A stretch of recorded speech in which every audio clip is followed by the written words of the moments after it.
नमस्कार, मी मधुरा. जी24 तास मध्ये आपलं स्वागत. आज आपण हितगुज मध्ये चर्चा करणार आहोत सुंदर आणि निरोगी आयुष्यासाठी स्टेम सेल्स या विषयावर, आणि या विषयावर मार्गदर्शन करणार आहेत डॉक्टर प्रदीप महाजन. विषयाला सुरुवात करण्यापूर्वी मी डॉक्टर प्रदीप महाजन यांचं जी24 तासच्या स्टुडिओमध्ये स्वागत करते. डॉक्टर नमस्कार. डॉक्टर प्रदीप यांची थोडक्यात ओळख करून द्यायची झाल्यास डॉक्टर शल्यविशारद असून त्यांनी विविध वैद्यकीय शाखांमध्ये प्रावीण्य मिळवलंय. सतत काहीतरी नाविन्याचा शोध घेणं हे डॉक्टरांचं वैशिष्ट्य आहे. डॉक्टर महाजन हे नेहमीच विविध औषधांची सांगड घालून रुग्णाला बरं करण्यासाठी झटत असतात.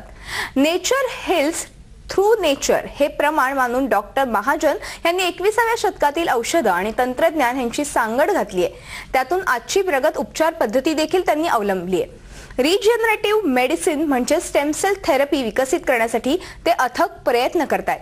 स्टेम RX ही डॉक्टर महाजन स्थापन केलेली संस्था आहे. मूळ पेशींच्या उपचार पद्धतीचा 7 वर्षांचा अनुभव त्यांच्या गाठीशी आहे.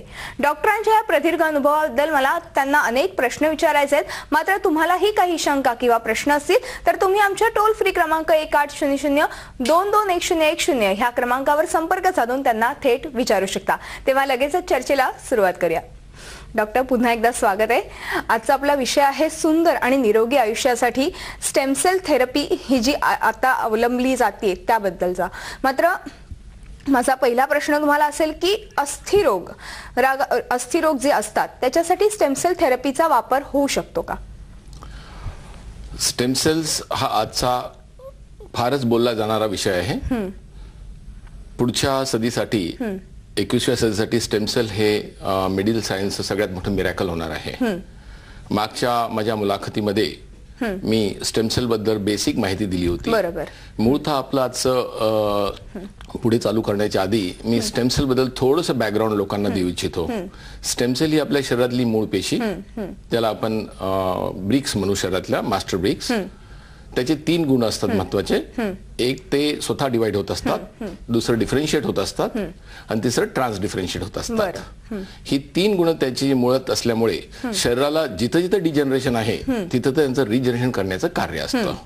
ही जर मूळ पेशीचा आपण गुण जेव्हा समजून घेतला, त्याचं ऍप्लिकेशन होता अस्थिरोगांमध्ये. जर तुम्ही विचारलात ते समजू शकेल आपण. मग अस्थिरोगामध्ये बरेचसे डिजीज असे आहेत की रोगाचे आहेत की जे आपल्या डिजनरेशनमुळे झालेले असतात किंवा मारामुळे झाले असतात किंवा इंजुरीमुळे झालेले असतात. उदाहरणार्थ जर घ्यायला गेलो आपण तर रोगाशी डिजीज जर बघायला गेलो आपण असे, तर त्यातल्या त्यात ऑस्टिओआर्थरायटिस हा वयाप्रमाणे वय जसं वाढत असतं आजार आहे. त्यातला तरुण वयामध्ये होणारा वॅस्क्युलर नेक्रोसिस एक हा पण एका प्रकारचं डिजनरेशन आहे, वॅस्क्युलर ब्लड सप्लाय कमी पडल्यामुळे. मग स्पोर्ट्स इंजुरी आहे, टेंडिनायटिस आहेत, पुन्हा अजून रोमॅटॉइड डिसीज आहे, अँक्युलायझिंग स्पॉन्डिलायटिस आहे, बर्सायटिस आहेत. असे अन्य खूप रोग आहेत ज्या रोगांमध्ये आपल्याला याचा उपयोग होऊ शकतो. तसंच आता तुम्ही म्हणालात की वेगवेगळ्या रोगांसाठी स्टेम सेल्स थेरपी उपयोगात आणली जाऊ शकते. मात्र अस्थिरोग झालेल्या व्यक्तीला म्हणजे खास करून कोणत्या कोणत्या आजारासाठी ही स्टेम सेल थेरपी उपयोगी पडू शकते? बरोबर आहे. आता जसं मी तुम्हाला काही रोगांची लिस्ट सांगितलेली आहे, जसे की ऑस्टिओआर्थरायटिस, रुमॅटॉइड आर्थरायटिस किंवा मग अवॅस्क्युलर नेक्रोसिस, ह्या ज्या कंडिशन्स आहेत, ह्या कंडिशन्स मध्ये स्टेम सेलचा पूर्णतः उपयोग होऊ शकतो. कारण पूर्णपणे बरे होऊ शकतात. त्याचं कारण कसं आहे की जसं मी तुम्हाला सांगितलं की ज्या गोष्टींमध्ये डिजनरेशन हा प्रामुख्यानं कॉज असतो, वयाप्रमाणे घडणाऱ्या किंवा मार लागल्यामुळे किंवा ब्लड सप्लाय कमी झाल्यामुळे जिथे जिथे डिजनरेशन होत असतं तिथं ह्या पेशा रिजनरेशनचं काम करत असतात. त्यामुळे ह्या पर्टिक्युलर 2-3 कंडिशनची नावं घेतली मी किंवा स्पोर्ट्स इंजुरीची नावं घेतली, त्या प्रत्येक कंडिशनमध्ये स्टेम सेलचा पूर्ण उपयोग होतो. म्हणजे थोडक्यात स्टेम सेलचा ह्याच्यामध्ये पूर्णपणे उपयोग होऊन ती व्यक्ती नक्कीच बरी होऊ शकते. तसंच स्टेम सेल्स थेरपी आता ऑपरेशनसाठी सक्षम म्हणजे जे पर्याय आहेत त्याला ठरू शकते का, पर्याय म्हणून ठरू शकते का? हा प्रश्न थोडा वादाचा असल्यासारखा आहे. त्याचं कारण कसं आहे की आपण जर म्हणू की पर्याय आहे का सर्जरीला, पण आतापर्यंतच्या ट्रेडिशननुसार ज्या काही रोग आहेत जसे ऑर्थोपेडिकच्या कंडिशन्स, जसं आता मी सांगितलं तुम्हाला ऑस्टिओआर्थरायटिस आणि अवॅस्क्युलर नेक्रोसिस, ह्या 2 महत्वाच्या कंडिशन्स आहेत जिथं आपण हा प्रश्नाचं उत्तर आपण देऊ शकू चांगलं व्यवस्थितपणे. वयाप्रमाणे घर्षण झालेला जो सांधा असतो, गुडघा ज्याला म्हणू आपण, ऑस्टिओआर्थरायटिस, आतापर्यंतच्या नियमानुसार सायन्सच्या जर इलाज काय असेल तर फक्त TKR, ज्याचं नाव टोटल नी रिप्लेसमेंट सर्जरी असं म्हणू आपण.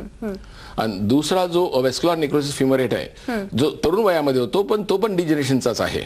त्याला सुद्धा ही आजही जर पर्याय कोणता असेल तर replacement of the joint, total heap replacement of the joint. पण ह्या दोन्ही गोष्टीसाठी जर आपण असा विचार केला की स्टेम सेल्स हे पर्यायी होऊ शकतात का, तर 100% हे स्टेम सेल्स पर्यायी होऊ शकतात. त्याचं कारण कसं आहे की स्टेम सेल्स त्यातल्या मेझेनकायमल स्टेम सेल्स जे आहेत त्यामध्ये 3 महत्वाची गुण असतात. ती एक इम्युनोमॉड्युलेटरी असतात, दुसरं त्यांच्यामध्ये रिजनरेशन कॅपॅसिटी असते चांगली, आणि ती अस्थिरोगाचे जे पेशी असतात अस्थिपेशी त्या पेशीमध्ये डिफरन्शिएट होण्यासाठी त्यांच्यामध्ये पूर्णतः शक्ती असते. त्या 3 गुणांचा उपयोग जर करून घेतला आपण तर नक्कीच हे दोन्ही रोगासाठी स्टेम सेल्स हे पर्यायी ठरू शकतात. पर्टिक्युलरली हिप जॉईंटसाठी व्हॅस्क्युलर नेक्रोसिससाठी तर भरपूर ठरू शकतात. आपण स्क्रीनवरती काही एक पेशंटचं हे बघतोय तर त्याबद्दल काय सांगाल की नक्की यांचं ऑपरेशन झालेलं का स्टेम सेल्स थेरपीने हे बरे झालेलं? आता हे ग्रस्त 80 वर्षाचे आहेत, यांना ऑलरेडी नी जॉईंट रिप्लेसमेंट सर्जरी सांगण्यात आली होती, तर यांना सर्जरी करायची नव्हती. तर हे सगळीकडे फिरून आले. तर त्यातून त्यांना जेव्हा मी सांगितलं की तुमचा हा सांधा बिना ऑपरेशन करता मी चांगला करून देतो, तर तुम्ही पहिल्या फिल्ममध्ये ते चालताना काठी घेऊन चालत होते, लंगडत चालते, पण दुसऱ्या फिल्ममध्ये तुम्ही पाहाल की ते बिना काठीचे सरळ चालतात without any kind of surgery. ते पण 10 ते 8 दिवसाच्या अंतरातच आफ्टर स्टेम सेल थेरपी. म्हणजे स्टेम सेल थेरपीनं हा सांधा पूर्ण बरा होऊ शकतो हे मी ह्याच्यावरनं प्रूव्ह करून देतो. तसंच अनेकदा असं होतं की कुठेतरी ऑपरेशन म्हटलं की रुग्णाला टेन्शन येतं. मग ह्या स्टेम सेल्स थेरपीमध्ये नेमकं कुठल्या प्रकारचं ऑपरेशन होतं की काय थेरपी नक्की कशा प्रकारे कार्य चालतं एकूणच? हा एक थोडासा लोकांमध्ये गैरसमज आहे. स्टेम सेल्स म्हणालो की ऑपरेशन असेल. स्टेम सेल्स म्हणजे ऑपरेशन मूळतः नसतं. स्टेम सेल्स मध्ये आपण फक्त बोन मॅरो आणि ॲडिपोज टिश्यू मधनं स्टेम सेल्स काढून घेतो बाहेर, ते ऍस्पिरेशन करतो बाहेर, मग त्याला हार्वेस्ट करून प्रोसेस करून परत ते ट्रान्सप्लांट करतो. ट्रान्सप्लांट करण्याची पद्धत फक्त इंजेक्शन नसते. ते काही मॉड्यूल्सचे इंजेक्शन्स आहेत, ते इंजेक्शन आपण सांध्यामध्ये किंवा नसेमध्ये किंवा लागणाऱ्या ऑर्गन मध्ये आपण ट्रान्सप्लांट करू शकतो बिना ऑपरेशन, बिना शस्त्रक्रिया होऊ शकतं. तसंच एव्हीएन म्हणजे नक्की काय आणि हा आजार पूर्णपणे बरा होऊ शकतो का? एव्हीएन याचा लॉंग फॉर्म आहे व्हॅस्क्युलर नेक्रोसिस ऑफ फ्युमर हेड. म्हणजे तरुण वयात होणारा हा एक प्रकारचा रोग आहे. पर्टिक्युलरली ह्याची कारणं असतात. काही कारणानिमित्त काही लोकांना स्टेरॉइड प्रिस्क्राईब होतात. स्टेरॉइड खाल्ल्यामुळे जनरली एव्हीएन होत असतो. काही इंजुरीमुळे होऊ शकतात किंवा काही फॅमिलीज मध्ये टेंडन्सी पण आहे की एव्हीएन सारखी रोग होण्यासाठी. तर जेव्हा सुरुवातीला हा मायक्रोस्कोपिक लेवलला असतो, छोटी छोटी पेशी ही ब्लड सप्लाय कमी पडल्यामुळे डेड होत असते, आणि ग्रॅज्युअली जेव्हा तुम्हाला सिम्पटमॅटिक येतो तोपर्यंत हा मोठा झालेला असतो, ग्रेड 1 ग्रेड 2 ला गेला असतो by the time you come to know. पण जोपर्यंत तुम्ही डॉक्टरकडे जाता ही ग्रेड 2 क्रॉस झालेली असते. बरोबर. तर अशा ह्या रोगामध्ये स्टेम सेल्स हे पूर्णतः काम करतात. कारण स्टेम सेल सोबत आपण जे सायटोकाइन्स ग्रोथ फॅक्टर्स देत असतो त्यातून नवीन वेसल्स तयार होतात, नवीन आर्टरीज तयार होतात, ब्लड सप्लाय तयार होतो आणि कार्टिलेज तयार होतो पूर्ण, आणि स्टेम सेल्स मुळे तो हेड पूर्ण रिकव्हर होऊ शकतो, जेणेकरून टोटल हिप रिप्लेसमेंटची सर्जरीची गरज पडत नाही. महत्वाचं म्हणजे कसं असतं की तरुण वयामध्ये जॉईंट रिप्लेस करायचा आणि त्याची लाईफ फक्त 10 वर्षाची, मग सेकंड सर्जरी करणं नॉट सोपं काम नाही, सोपं काम नाही. पण स्टेम सेल रिलेटेड ट्रीटमेंट हे आयुष्यभर त्याचा तोच सांधा राहतो. आणि तसं सर्जरीची प्रोसेस पण मोठी असते. आणि मी ज्या पद्धतीने करतो स्टेम सेल थेरपी एव्हीएन साठी, हा तर बिना ऑपरेशनचा असतं. कारण वेगवेगळे प्रकार आहेत त्यामध्ये. एक प्रकार असा आहे की कोर डिकॉम्प्रेशन म्हणतात, ज्यामध्ये ड्रिल होल करतात स्टेम सेल टाकण्यासाठी, हेडमध्ये होल करून एक डिकॉम्प्रेस करतात हेडला, आणि त्यातली जी डेड टिश्यू काढून मग परत स्टेम सेल्स आतमध्ये सोडतात. त्यापेक्षाही जो मी प्रकार करतो तो प्रकार आहे intra articular transplant under x ray control. एक्सरेच्या कंट्रोलमध्ये आम्ही फक्त स्टेम सेल जॉईंट मध्ये सोडतो, आणि जॉईंट मध्ये सोडल्यानंतर स्टेम सेल हे आपलं काम चालू करतात. अलॉंग विथ त्याचे ग्रोथ हार्मोन्स असतात, ते नवीन वेसल्स फॉर्म करणे आणि कार्टिलेजचे सेल्स तयार करणे, जेणेकरून पूर्ण हेड नवीन तयार होतो. पण हा प्रकार कमीत कमी 6 ते 8 महिने ट्रीटमेंट दोनदा ते तीनदा घ्यावं लागते याच्यामध्ये तुम्हाला.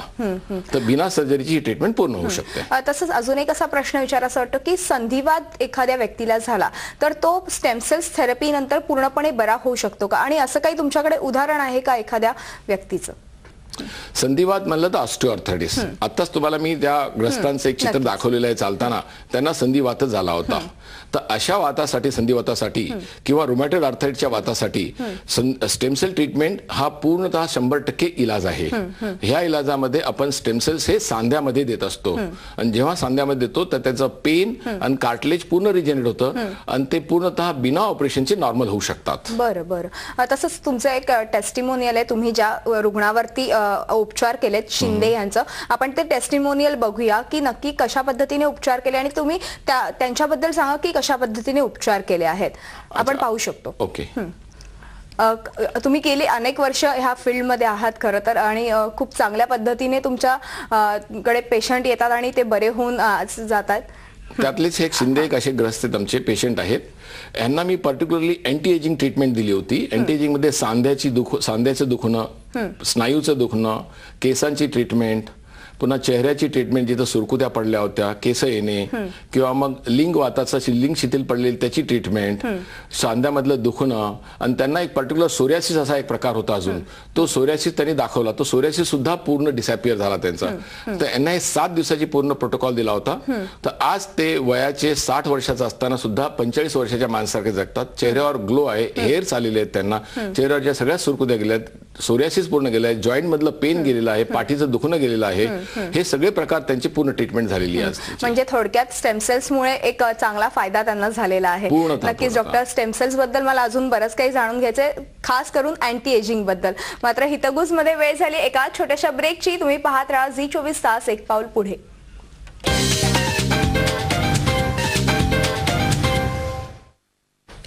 हितगुज मध्ये आपलं पुन्हा एकदा स्वागत. आज आपण चर्चा करतोय सुंदर आणि निरोगी आयुष्यासाठी स्टेमसेल थेरपी या विषयावर, आणि आपल्याला मार्गदर्शन करताय डॉक्टर प्रदीप महाजन. मी पुढे विषयाला सुरुवात करणार आहे, मात्र तत्पूर्वी एक फोन आलाय बारामतीवरून. मनीषा नायडू यांचा. विचारा, काय प्रश्न आहे? मॅडम, माझ्या चेहऱ्यावर आहे ना असे डाग आहेत काळे. बरं. आणि ते काही लावलं तर जातच नाहीये. काय करावं, त्याच्यासाठी काय उपाय सांगताल का? बरं, नक्कीच.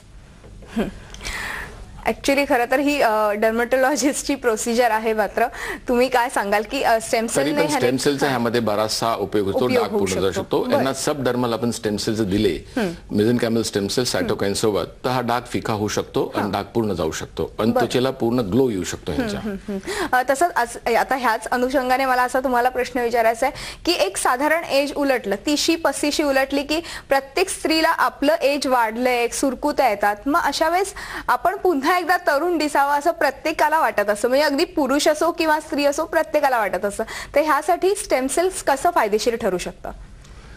हा पूर्ण जगाला भिडवणारा प्रश्न आहे. आपण एका माणसा किंवा एका स्त्री पुरुषाबद्दल नाही, पूर्ण जगाला. असा कोणी नसेल जगामध्ये की ज्याला दीर्घ आयुष्य नकोय, लॉंगिव्हिटी नकोय. Everybody wants to live long. Of course.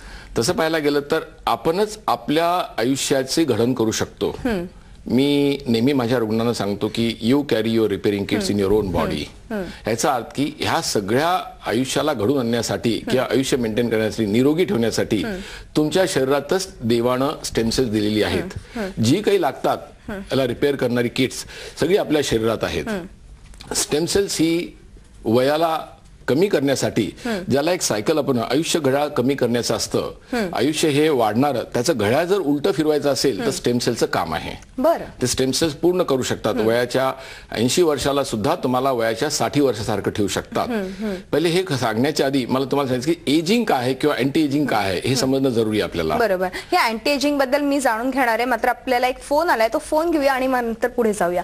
Nilima Gaikwad बोलतायत पुण्यावरून. विचारा, काय प्रश्न आहे? नमस्कार. नमस्कार डॉक्टर प्रदीप महाजन सर. माझा प्रश्न असा आहे की हृदयरोग्यांना तसेच बायपास सर्जरी झालेल्या रुग्णांना स्टेमसेल थेरपीचा उपयोग होऊ शकेल का? बर.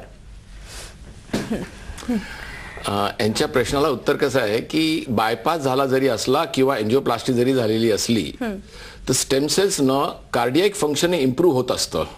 स्टेमसेल जर तुम्ही इंट्राव्हेनस घेतलात किंवा लोकल डिजिटल एंजिओग्राफी मार्फत तुम्ही डायरेक्ट हार्ट मध्ये जरी घेतलात तरी स्टेमसेल्स हे कार्डियक मसलचे पोटेन्सी वाढू शकतात आणि तुमचं इजेक्शन फॅक्टर इम्प्रूव्ह शकतं, मसलचं टोन वाढू शकतो. हा पूर्णतः उपयोगाचा विषय आहे स्टेम सेलचा त्यांच्यासाठी. म्हणजे एक वरदान ठरलेलं. मगाशी तुम्ही सांगत होतात की अँटी एजिंग म्हणजे नेमकं काय त्याबद्दल. एजिंग हा विषय जर आपल्याला समजला तर आपण अँटी एजिंगचं बोलू शकतो. एजिंग जर आपण असा विचार केला की एक नैसर्गिक प्रोसेस आहे का किंवा डिझीज आहे का. मला जर विचारण्यात आलं तर मी असं सांगेन की एजिंग हे एका प्रकारचं डिझीज आहे. जेव्हा आपण डिझीज म्हणून समजतो त्याला इलाज तयारच असतो समोर मग. बरोबर. पण त्याचा इलाज करायचा असेल तर आपल्याला एजिंगचे कारण बघायची. कारण म्हणजे सगळ्यात पहिले काय असतं की डीएनए डॅमेज होणे किंवा सेल्युलर डॅमेज होणे पहिला प्रश्न त्यातला. दुसरा विषय त्यातला की फ्री रॅडिकल्स तयार होणे शरीरामध्ये.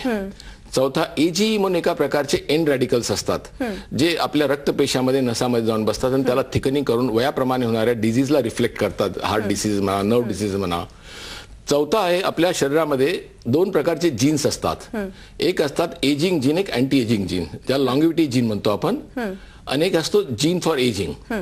त्या 4-5 कारणास्तरी डॅमेज करणारा जो असतो भाग तो आपली लाईफस्टाईल आहे. आपण ग्राफ बघू शकतो ती लाईफस्टाईल. त्या लाईफस्टाईल मध्ये काय असतं ह्या ग्राफ मध्ये तुम्हाला दाखवलेलं आहे की 5 जी कारणं सांगितली एजिंगची. जेव्हा ग्रोईंग सेल जे आहेत ते अपॉप्टिक मेलेल्या सेल्स पेक्षा जास्त असतात ते वयाच्या 30 वर्षापर्यंत. बरोबर. आणि त्यापुढे जे होतं की दोन्ही सेल्स 30 वर्षापर्यंत इक्वल लेवल राहतात. अपॉप्टिक म्हणजे मरणारी सेल, खराब झालेली सेल, ग्रोईंग सेल्स. आणि त्यानंतर जो येतो भाग हा आहे तो मरणारी सेल जास्त होतात आणि एजिंग जिवंत सेल असते कमी असतात, स्टेम सेल्स कमी होतात. तर आपल्याला जर एजिंग जर कमी करायची असेल तर वयाच्या 30 ते 40 वर्षादरम्यानच आपण स्टेम सेलचा उपयोग करायला पाहिजे. बरं. तर तुम्हाला पुढचं आयुष्य जे आहे ती सायकल खाली पर्सेंटेज ऑफ स्टेम सेल कमी होतात. ते कमी न होता वयाच्या 50, 60, 70 वर्षापर्यंत तुम्ही स्टेम सेलचे मेंटेन करू शकता. रिपेअरिंग जॉब मेंटेन होऊ शकतो आणि तुम्ही तोपर्यंत आयुष्य हे निरोगी राहू शकता. वयाप्रमाणे होणारे कोणतेही डिझीज तुम्हाला होऊ शकणार नाहीत. हा ग्राफ सांगतो की जेवढं तुम्ही आधी ट्रीटमेंट चालू कराल अँटी एजिंगची तेवढं तुम्हाला बेनिफिट आहे. म्हणजे थोडक्यात एक लवकरात लवकर ट्रीटमेंट चालू करणं फार फायदेशीर ठरू शकतं. मात्र ही अँटी एजिंगची जी थेरपी आहे किंवा एक ट्रीटमेंट आहे ती कितपत उपयोगी ठरू शकते आणि कोणासाठी. जर आपण अँटी एजिंग थेरपीचे ट्रीटमेंटचा भाग बघतो तर त्यामध्ये मी रुग्णांना 3 क्लासमध्ये डिवाइड करतो. पहिला क्लास आहे king of good times. King of good times म्हणजे हे माझा स्वतःचा प्रोटोकॉल आहे. ज्या रुग्णांना ज्यांनी होलिस्टिक अप्रोच प्रमाणे आपलं आयुष्य गुजारलेलं आहे त्या लोकांना वयाप्रमाणे होणारे कोणतीच डिझीज लागत नाहीत. फक्त शिथिलता शरीरामध्ये थोडी शकते, हार्मोन्स थोडेच कमी होऊ शकतात, पण वयाच्या 80 वर्षापर्यंत ते तरुण जगू शकतात. तर दुसरा जो क्लास आहे त्यांना आपण स्ट्रगलिंग किंग म्हणू. स्ट्रगलिंग किंग म्हणजे जो राजा असा आहे की जो जगण्याचा प्रयत्न करतोय आणि आपलं मेंटेन करण्याचा प्रयत्न करतो. पण ह्या लोकांना वयाप्रमाणे होणारी जी डिझीज आहेत आता जे सांगितलं की शिथिलता येते, पण शिथिलता एवढी येते की त्याचा ऍक्टिव्हिटी कमी होऊन जाते, सांधिवात होतो, रक्ताचे दबाव कमी होतं, रक्त ब्लड प्रेशर वाढू शकतं, हार्ट अटॅक येऊ शकतो. अशी जी वयाप्रमाणे होणारी डिझीज आहेत त्या डिझीजला सुद्धा आपण ट्रीट करू शकतो. आणि तिसरा क्लास आहे जो बँकरप्ट किंग म्हणतो आपण. राजा ज्याचं की बँकरप्सी झालेली आहे म्हणजे सोबत त्याला ऍडिशनल डिझीज झाले जसं किडनी फेल्युअर झालेला आहे, पॅरालायसिस झालेला आहे. ह्या लोकांचे प्रोटोकॉल वेगळे असतात. जेव्हा आपण हे 3 क्लास करतो तिन्ही क्लासची ट्रीटमेंट ही वेगवेगळी असते. हे तिन्हीचे प्रोटोकॉल आपण जर व्यवस्थित वापरले तर स्टील वी कॅन गिव्ह ह्या सर्व लोकांना आपण आयुष्यामध्ये 100चा गट्टा तर गाठू शकतो, ज्याला आपण सेंटेनियन लोक म्हणू. वयाचं 100 वर्ष जर गाठता आलं तर आपण सेंटेनियन 100 सेंचुरी देणाऱ्या लोकांना सेंटेनियन लोक म्हणतो आपण. तो आयुष्य जगताना आपल्याला जर डिझीज मुक्त किंवा फ्री जगता आलं तर तो जॉब स्टेम सेल्स करू शकतात. आणि होलिस्टिक अप्रोच ज्याच्यामध्ये आपलं डाईट पॅटर्न, लिव्हिंग स्टाईल हा सगळा आपण जर बदलला आजच्या घडीला, तरुण वयामध्ये आपण स्मोकिंग करतो किंवा एक्सपोजर टू पॉल्युशन्स हे सगळे जर नाही केलं आपण आणि डाईट जर रेस्ट्रिक्टेड केले, कमी कॅलरिक फूड खाल्लं तर आपण हे पूर्ण आयुष्य रोगरहित राहू शकतो. बरोबर आहे. म्हणजे रोगरहित राहण्यासाठी डाएट पण मस्ट आहे आणि एक चांगलं आयुष्य 100 गाठण्यासाठी देखील डाएट फार महत्त्वाचं आहे. कारण हेच असतं की जे आपल्या शरीरातले जे रेसिडेन्शियल स्टेम सेल असतात किंवा डॉर्मेंट स्टेम सेल असतात त्याला ऍक्टिव्हेट करतात आणि रिपेअर करण्याची जी पद्धत आहे सेलची आपण स्टेम सेल्सने करू शकतो. मग या अँटी एजिंगचे फायदे पण मला जाणून घ्यायचे आहेत डॉक्टर. मात्र हितगुज मध्ये पुन्हा वेळ झाली एका छोट्याशा ब्रेकची. तुम्ही पाहत राहा झी24 तास, एक पाऊल पुढे. हितगुज मध्ये आपलं पुन्हा एकदा स्वागत. आज आपण चर्चा करतोय सुंदर आणि निरोगी आयुष्यासाठी स्टेम सेल थेरपी ह्या विषयावर आणि आपल्याला मार्गदर्शन करताय डॉक्टर प्रदीप महाजन. विषयाला पुन्हा एकदा मी सुरुवात करणार आहे, मात्र आपल्याला एक फोन आलेला ललिता यांचा औरंगाबादवरून. विचारा काय प्रश्न आहे. हॅलो, नमस्कार. नमस्कार.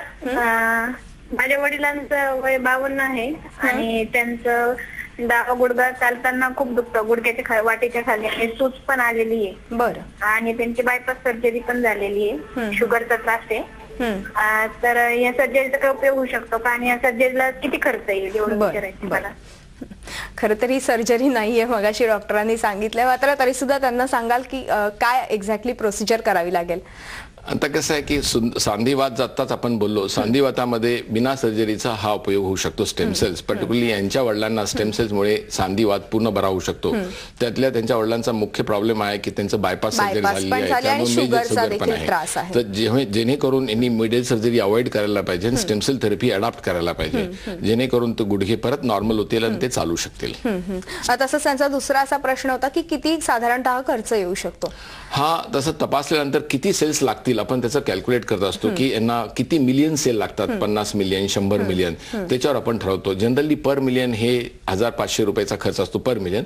नंबर ऑफ मिलियन सेल्सवर आपण डिसाईड करतो त्यांचा खर्च किती होऊ शकतो. तसंच सर, आपण आता मगाशी अँटी एजिंग बद्दल बोलत होतो. मात्र अजून एक असा विषय निघतोय की लिंग शिथिलता, म्हणजे ह्यासारख्या आजारांवरती अँटी एजिंगचा उपयोग होऊ शकतो का?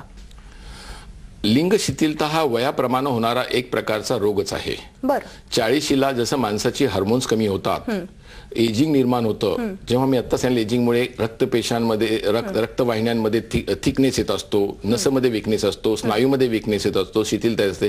त्याचं रिफ्लेक्शन जसं आपल्या बाकीच्या शरीरावर होतं, शरीरावर जसं चेहऱ्यावर सुरकुत्या येण्याचं, केस जाण्याचं होतं, तसंच लिंगावर सुद्धा होत असतं. बरोबर. तर हा जो भाग आहे हा नैसर्गिकरित्या होत असतो. जर आपण एजिंग प्रोसेस हा स्लो केला, मी सांगितल्याप्रमाणे 40ला जर अँटी एजिंग थेरपी चालू केली, तर तो क्लास ऑफ पेशंट, ज्या क्लास ऑफ पेशंटमध्ये आपण ही शिथिलता थांबवू शकतो, झाल्यानंतरची ट्रीटमेंट आपण नंतर पाहू, पण थांबवता जर आली तर ट्रीटमेंट घ्यायची गरजच नाही. जर आपली लाईफस्टाईल पण बदलली तर त्या निमित्तानं आणि सोबत 40 वर्षाला आपण स्टेम सेलची ट्रीटमेंट ही रेग्युलर घेतली, समजा रेग्युलर एक 4 वर्षाच्या गॅपला, तर ती लिंग शिथिलता त्या लोकांना येणारच नाही. तर वयाच्या 80 वर्षापर्यंत ती सुखी समृद्धी राहू शकतात. सोबतच सहजीवन जगण्याचा जो सुखाचा अनुभव असतो ते घेऊ शकतात. खूपच सुखी समृद्धी आयुष्यासाठी एक खूप चांगली थेरपी आहे अँटी एजिंग. मात्र ह्या अँटी एजिंगचे फायदे आणि काही तोटे किंवा साईड इफेक्ट्स आहेत का, एकदम जाता सांगाल?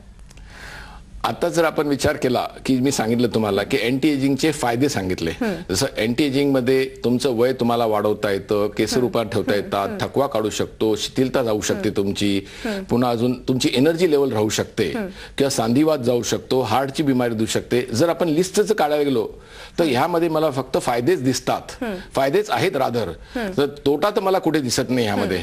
जर मी असं हे सांगू शकेल की अँटी एजिंग थेरपी लोकांनी जर आधी चालू केली, वय चालू होत असताना, तर पुढचं आयुष्य ते 80 असो का 100 असो, माझ्या हिशोबानंतर ते 100 गाठायला सोपं जाणार. साईड इफेक्ट काहीच येणार नाही त्यांना. म्हणजे थोडक्यात एक चांगलं निरोगी आणि सुंदर आयुष्यभर ते जगू शकतात, सुखाने जगू शकतात. नक्कीच डॉक्टर, खूप छान असं मार्गदर्शन केलं, त्याबद्दल तुमचे मनपूर्वक धन्यवाद. हितगुज मध्ये आज आपण इथेच थांबतोय. तुम्ही पाहत राहा झी 24 तास, एक पाऊल पुढे.